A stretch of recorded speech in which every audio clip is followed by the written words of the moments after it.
strongest earthquake there in a century has damaged and destroyed thousands of people's homes, and more than 500,000 people do not have power tonight. One person has died. In the past week, there have been more than 1,000 tremors. God was being drawn around. Everything was shaking back and forth. Everybody was keep on falling back down. Experts say these earthquakes could continue for at least another week. New video shows a koala burned by the Australian wildfires being nursed back to health in a wildlife facility. And new numbers show half of the population of koalas that live on the island died in the fires. More than 1 billion animals in total have been killed. Since the fire started in September, nearly 20 million acres have burned and 25 people have died. So difficult to see those pictures, those helpless animals and what they've gone through. You got a pretty impressive picture when it comes to satellite image. Yeah, absolutely. The NASA Terra satellite was hovering over this portion of Australia. This is called Kangaroo Island on December 16th, 2019. So just about a month ago. In that little time, over the last 4 weeks, this is now what Kangaroo Island looks like. Nearly a third of the island has been burned or is still on fire as of yesterday when the satellite passed back over. And these fires continue to burn not only on Kangaroo Island but across Australia, especially on the eastern coastline from Sydney down towards Melbourne. Unfortunately, they're not seeing any rainfall that would be significant enough to put these fires out anytime in the near future. Keep in mind, these are the summer months in Australia, so they are anticipating hot temperatures and drier conditions, at least for the next couple of months. So we're likely going to continue to talk about that on the news. Locally, we are going to be looking at rain. Live Doppler 7 radar scans the skies for you tonight, and we are coming up dry. That will change by this time tomorrow on News Center 7 at 11 o'clock. I'm going to be tracking the leading edge of some rain making its way in.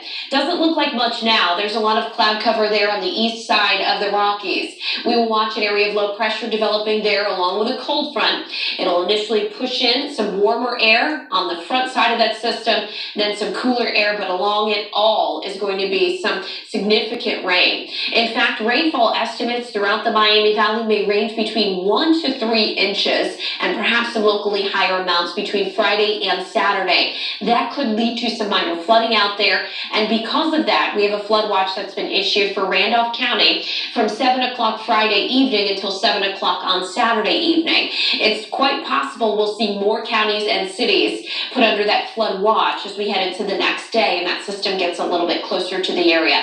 Best chance for that flood watch is going to be areas north and west of Dayton. For tonight, we will stay quiet though with clear skies. We're down to about 23 degrees. It'll be a little bit breezy as those winds are turning out of the south at about 13 miles per hour. That will create wind chills in the morning in the teens. But with that southerly wind flow, temperatures will rise to the low 50s tomorrow afternoon with gradually increasing clouds. Here's midnight tomorrow night. As I mentioned on News Center 7 at 11, I'll be tracking those showers coming in from the north and west. They'll become more widespread, perhaps even heavy at times into early Friday morning. That will reduce visibility for your Friday morning commute, and adding insult to injury, we're going to be dealing with some gusty winds throughout the entire time frame. Rounds of showers and heavy rain will pass through during the day on Friday. There's Friday at 11 o'clock in the evening. As we move into Saturday, rain just continues, and again, we'll have heavier downpours, and that's just going to add to the rain totals, especially for Saturday afternoon into Saturday evening. Notice on the backside of the cold front, we'll get some chillier air that may switch some of this precipitation over to a wintry mix before it comes to an end. Right now, it doesn't look like we'll see any accumulating snow, but it is something we'll have to contend with. Here are our wind gusts through that time frame. You'll notice 30 to 40 mile an hour gusts, perhaps Thursday and Friday. Our best chance for those highest wind gusts will be on Saturday with the passage of that cold front. On the backside of that system, along with the cooler air, winds will slowly diminish into your Sunday, and temperatures will be falling into the 40s. Still above normal, even though that cold front moves through and changes things for us. So there is your 5-day forecast in the 50s and 60s. Rain arrives after midnight tomorrow night with us at times through Friday and Saturday. We're drier on Sunday in the 40s. We'll warm up, stay dry on Monday, back to the middle 50s with a chance for a few showers on Tuesday. Meteorologist Kirsty Santini is going to be up with you at 4:25, and she'll have the latest information on this weekend storm. And new at 11, a 103-year-old veteran got his World War II medal 75 years later. Peter Fantasia received 8 medals for his service in a special ceremony. This included the Bronze Star, Good Conduct Medal, and the American Defense Service Medal. Fantasia was a medic with the Army, got captured while treating soldiers in France in 1944.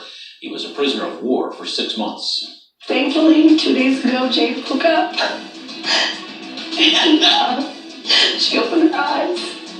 That woman's granddaughter almost lost her life to the flu. Yeah, the long battle she has been through and the warning this grandmother wants other parents to hear tonight.